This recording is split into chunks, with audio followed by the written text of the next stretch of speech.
is good! Ferris State wins the basketball game! You got it!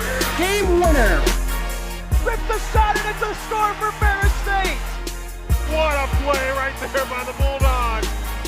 And so those are the kind of the guys I really wanted to model my mentality after. When it's bad weather, it kind of comes down to grit. I think our team has a lot of that. It's like you lose a game, like it hurts so much. Like we're very culture-based, and so that's what initially got me here.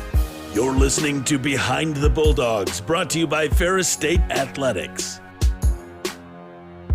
It's Behind the Bulldogs, Season 4, Episode 30, our Martin Brodeur episode today. Going to be big time. We got a great one for you, great interviews, great topics to talk about. But first, Brandon, let me just ask you, how are you doing today? I mean, you just hit me with a hockey reference that I understand. People think Steph Curry, but Martin Brodeur. I mean, those are two legendary number 30s. Yes. But we got a great episode for you today. Alessandro Santangelo will be stopping by of Ferris State Men's Tennis. Looking forward to that interview. I mean, we've heard the rumors. He's a sports junkie like us, Joe. So naturally, he's going to be a great candidate for this podcast. Yeah, we like that very much. We like that a lot. But first, we're going to get into the Ferris State sports slate and everything that happened over the previous week. There's a lot of stuff to talk about. But Brandon, you think, what should we start with? Tennis, probably? Makes sense, right? Yeah, makes sense as well. So you can take it away if you want. All right. Tennis was in action over this weekend. And especially when you look at where these teams are at, I think especially you look at women's tennis players of the week. Obviously, you had Sophie Devlatia, Morgan Waller also in that mix. They did fantastic over the weekend. I think really when you look back at their last matchup, we're seeing this team really develop. And especially in that Grand Valley game where we're able to get the wins, you saw the grittiness, the toughness, especially at the bottom of the lineup, because obviously Coach Doran mentions it every time we talk to him. It's that doubles point, right? You look at the 7 points, 6 individual, 1 for team, right? The one should not have that much consideration compared to the other 6, but it's that momentum at the start of the match where this team really gets a spark and really runs that momentum into singles. So that 1 point might be the most important point of all the 7. They are putting the emphasis on it, and that's how they're beating some of these top teams. Yeah, we've seen it all year this year. Even last year, I think there's maybe one game. I'm not too sure on the statistic, but I know for a fact it was our teams were very dominant. We're able to get that doubles point off the start because it gives you some good momentum going into it. But a big time win in rivalry week against in AnchorBone and stuff like that. It's really cool. I don't think it's going to be the last time that we see Grand Valley. We've seen them in the postseason in the GLIAC play as well. So gives them a nice little precursor as well as a nice little boost to get going into these next few games and next week too. Yeah, really good stuff for them on March 30th. Did have a bye week this week, but they will be back in action here this weekend. We'll get into that at the Ferris State Sports Slate here after our interview. But Saginaw Valley in town, then they'll go down to Wayne State upcoming this weekend. So we look forward to seeing some greatness from them. Very nice. Moving over into track and field at the Golden Grizzly Invitational down in... Tell us how it went, Brandon. Down in Oakland. I mean, we saw Jack Golke's apartment. That's pretty neat. That's actually false. Cool. We were looking for it and we were looking for intel. Nobody would tell us. So it's okay though. But it was a good meet nonetheless. Not the greatest times. I mean, overall, the experience was very fun. I mean, they run a very solid meet. It's very smooth. Everything runs on time, at least as close as they can. Really good performances, especially Whitney Farrell getting the provisional mark in steeplechase. Another school record for her. Congratulations as well. Ben Knuth, the standout on the distance side, really had a standout 5K here as a freshman. So he was really one to highlight, but certainly some good performances. You look at necessarily the statistics and you're probably like, well, they weren't as fast of times. I think the meet overall was just very enjoyable. And that's usually what Oakland brings. It was really beautiful outside. It was a really good opportunity to get out and get a lot of good quality work in, especially in some of these tough events. So really impressive performances across the board from these teams, especially on the sprints as well. Chase Carter winning the 200 meter. One notable to also add in there, Bryson Frenta finishing in the top 5 and 6 in the 100 and 200th as well. So really good performances. I think especially the 4x4s did a good job competing, or I should say the 4x1 and the 4x4s. There. And I think that was just a really good springboard coming up for a really, really interesting, exciting week upcoming. Split squad, half at Davenport, half in Pennsylvania at Bucknell. Hey, cool beans, man. That's really cool to hear. Love your track segments. I love them. Thanks, man. I love the track segments. So speaking of which, halfway through, we'll take a quick pause, not for a commercial break, but just a reminder, if you're listening to this live Wednesday as we're dropping this episode, go on over, support One Day for Dogs. It is Day for Dogs. Support our podcast. Go find the Ferris State Broadcasting fundraiser there. I believe Rob Bentley has his name on it, so you can go find and search his name, or you can search the broadcasting department and throw a couple bucks our way so we can get a studio. That'd be pretty sweet. That'd be pretty cool. Yeah, upgrade some equipment, upgrade some coverage for you guys. Pretty sweet, pretty cool stuff. It only makes this show all that much better. It does, yes. Do it if you want. Yeah, and me and Joe might need the money because we're going on ramen noodles soon, if I looked at the budget right. I was gonna say, yeah, we're actually living under a bridge right now. Uh-oh. We have no money. We're doing this. If you could give us money, that would be fantastic. Okay, enough of this begging to do here. We got some other stuff to talk about. Softball we'll go into now as well.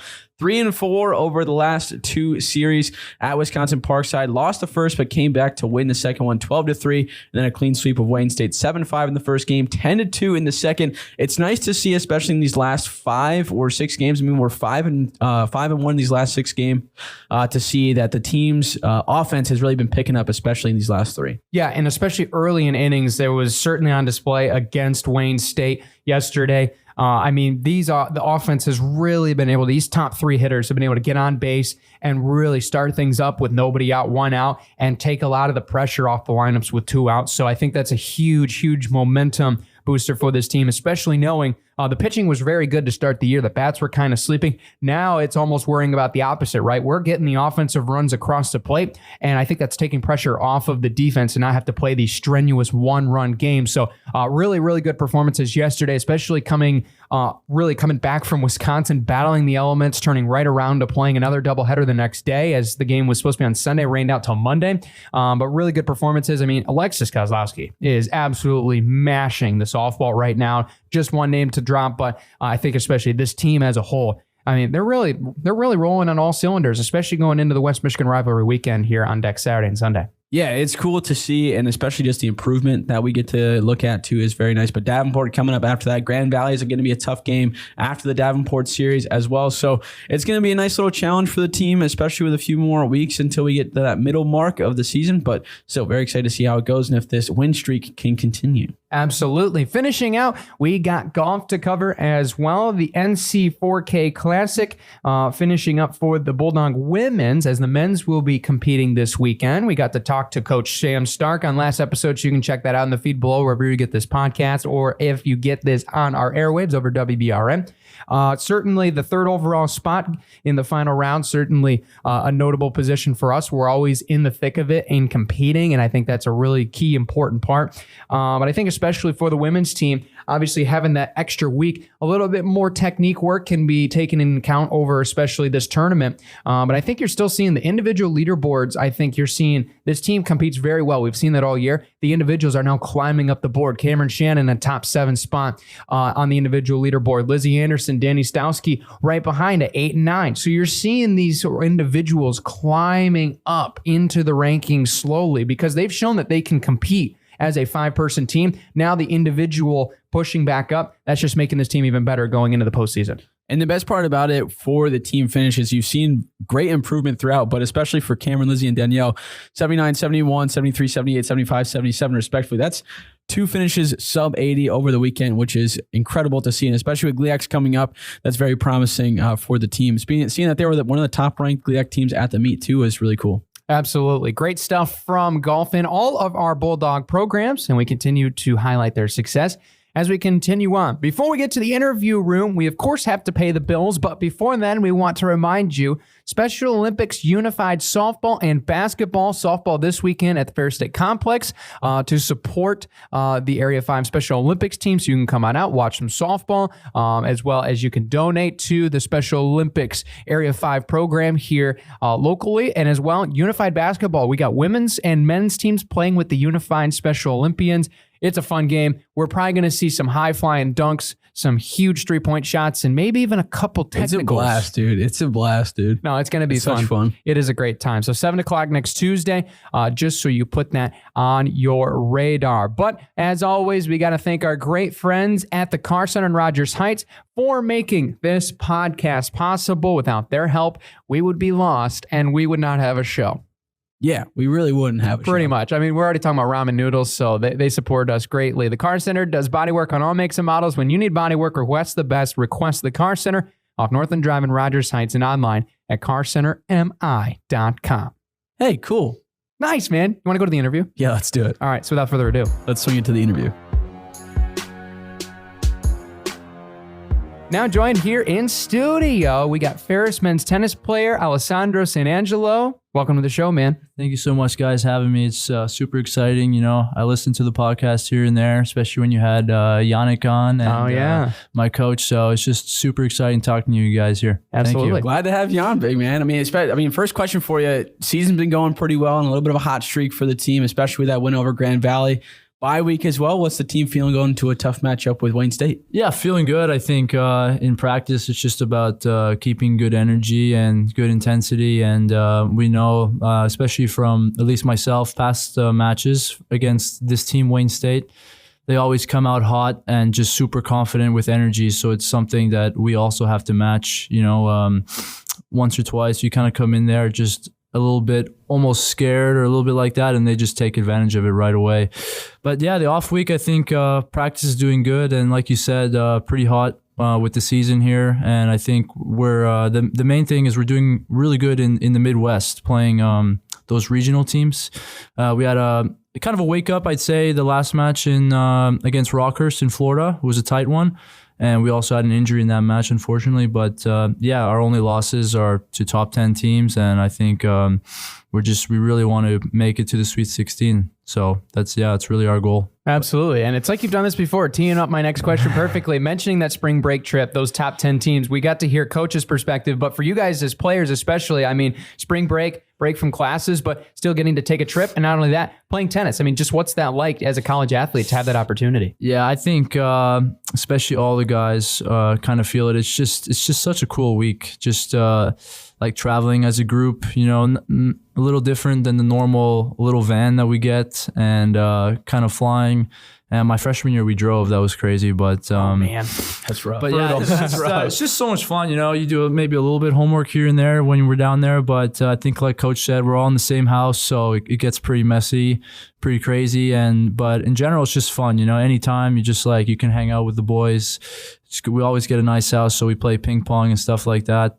And like you were saying, I find you know, we really load up that trip. We play some top teams, and I just find it a great learning experience, you know, because those teams, they've played the indoors, you know, where it's the top 8 teams in the country, or, you know, those players have made the Elite 8 or the Final 4, or even the national championship. So it's something, you know, you see that their energy like never dips between all 8-10 players. They're always screaming, supporting each other, and they're really in there as a team. So I think it's just a great learning experience, and then hopefully that it really helps us as we go as far as we can in the season. For sure. We got to ask, especially Coach Doran mentioned the Airbnb you guys stayed at. Cartoon character rooms. Which one was assigned to you? It was interesting because the way it happened, usually the seniors get their own room, but I think because we only have nine guys, I guess 11 total in the house. I started before Eric unfortunately hurt his foot. I started with my own room downstairs. It was me and Coach downstairs. Oh wow! And there was no real dress up to that room. But originally, I almost went into the Cinderella room upstairs. Nice. But it was pretty cool. There was a Minions room with like 5 beds, and it was pretty interesting because after the first night, Casper had like some weird bites over his body, so we kind of locked down that room for a day or two. We had like an exterminator come in. I don't know if they really found anything, but it was weird. Yeah, maybe it was just the bed. But yeah, it's interesting. Those houses in Florida, they try to make them cool. We think it's funny. Yeah, it's pretty cool. As well, maybe some bed bug situation. Yeah. There's some unresolved. Hopefully, didn't bring any of those back or anything like that. But especially, I mean, for you, I mean, the big thing about the team is just being locked in for those big matches and stuff like that. What are some things that you do kind of on a personal level to get ready? Because I've heard that tennis players are quite superstitious. Some might not be. I mean, how do you classify yourself in those type of situations? Yeah, there might be some things that I don't always notice that it's kind of a ritual that I do, but for the most part, I think compared to most of my teammates, pretty relaxed. before matches or even the upcoming days of matches, I don't like to do anything different. And as far as my teammates, I probably am doing all the stretching and stuff, probably the least. But I know some guys, especially like Suj, he's super athletic, so he's really getting his body ready during the week. But as far as the day of matches, like usually, like you guys said in most of your podcasts, the girls kind of play first, so we're kind of there watching. So it's kind of like we're there from 10 to 11, then we play it like we don't really know. It's like 2 or 3. So I always try to get a meal in. Usually go across the street. I don't know if you're too familiar with Nawal's. It's man, so good. Yeah, yes, so good. Yeah. So I usually get a meal in there. Lately, I've been doing before the match. She's super nice, and then I just usually listen to music. Pretty relaxing, nothing too hyped up. But I listen to all different types of music. Just something that just kind of gets me relaxed and just ready to compete. Yeah. Absolutely. And taking a step back, obviously from Ontario, so gotten to experience Canadian tennis and U.S. tennis. What are the major differences that you found? Yeah, I find it's not too much. I'd say a lot just with the just the organization and just the way that the U.S. is just so structured. Just like the tournaments, there's tournaments all over different levels and all over the states. There's even regional rankings for juniors and stuff like that. Playing juniors in Canada, it's not too different, but I think it's just more of a smaller scale. Even though Canada is quite a big country, but a lot of parts just aren't super populated. So like I grew up, even my teammates from Canada, we all usually qualified for junior nationals, and it was great. I got the opportunity to go to places like British Columbia and Alberta and Quebec, and it's just interesting because some of the teams, like I don't know if you're familiar, but say from like Nova Scotia or PEI, those smaller provinces, sometimes their teams are like 3 players, 5 players, maybe 8 players, and Ontario and Quebec and British Columbia are always like 8 to 10 to more players. Whereas if it was in the States, and every state brought their best 10 players, they would have 10, 20 players that they could fulfill a team, Yeah. So I think it's just structure, and then also just I think because the state's so big and so populated, just the word and just so many tennis clubs just get around, Like some places, like at least where I live, there's some a little closer, but for the most part, like programs to train as a junior, like for me, I had to go like around 30, 40 minutes away. Whereas in the States, for a lot of the part, like in Grand Rapids, there's like 4 or 5 clubs that you can train as a junior. So yeah, I think it just comes to structure. And then, like I was telling you earlier, it's kind of similar in Europe and France and Italy. It's just a lot of structure. That's just the main difference, I'd say. Yeah. For sure. Very interesting. Was there any difference in kind of like everyday life culture between, Canada and US? I feel like it's probably 2 pretty similar countries, but was there anything that kind of caught you off guard? Yeah, not too much difference, like you said. I would say the only thing for me coming from Ontario, which I think benefited me a lot, is just such a multicultural area. Like you'll see it in the bigger cities, like going to Detroit or places like that. But at least nowadays, like we're open to a lot of immigrants. So like just a lot of multicultural, whether it's people from Asia, India, or even Europe. My family, a couple generations ago, came over from Italy. But it's just very multicultural, as like pretty much everywhere. And I would say, like, especially in a place like Big Rapids, it's just more a lot of people from the area, a lot of true Americans, probably, as you'd say. Yeah, straight up. Yeah, for sure. And we heard from Coach Doran, obviously, as he wanted you on the podcast because you're a sports junkie guy now. You're talking to 2 sports junkies right here. So favorite teams, any other leagues you follow outside of tennis? Yeah, that's super exciting. I just love talking to people that love sports. Thankfully, my roommates, most of them love sports. But yeah, like Coach says, I think sometimes he hypes it up a little too much. I would classify myself fully as a tennis nerd. I'm just fully into it all the time. more at the professional stage, maybe a little lower. Like I've heard him say a couple times that I could list these D1 teams and just their lineups. And, D1, I'm into it. I follow a little bit, but not always too much. More D2 because it's kind of just what we compete. Mm-hmm. But like you were asking, I'm from about 40 minutes an hour from Toronto, so always a Raptors fan. Okay. Experienced, that the little era wasn't very long with Kawhi there. Yeah. When we won the championship, and that was just anywhere in Ontario, it's just everybody was just so into it, watch parties and stuff like that. Always a Leafs fan as well, and been to a couple games of all the sports, and even the Blue Jays. Love the Blue Jays also. Oh, okay. But yeah, it's interesting. Like you said, there's different parts. I've been into all sports. Like for some reason, sometimes I've been into darts. I've been into pool sometimes. But I also grew up, my dad coming from an Italian background, we would watch Italian Serie A soccer a lot. Okay. So, and sometimes I played soccer when I was younger at a little bit of a rep level. So we would watch the UK league and stuff like that.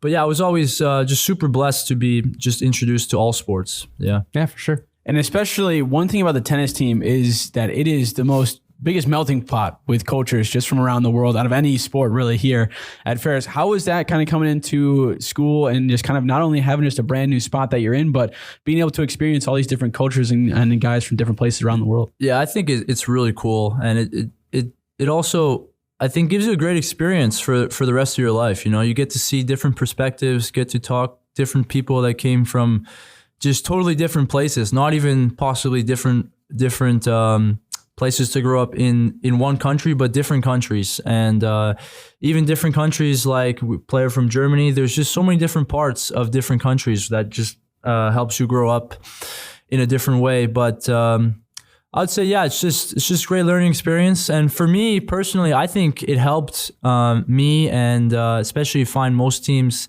that a lot of the foreign players, it helps their coach recruit like their friends from back in Spain or whatever it is. And it even helped me when I started talking to Coach Doran.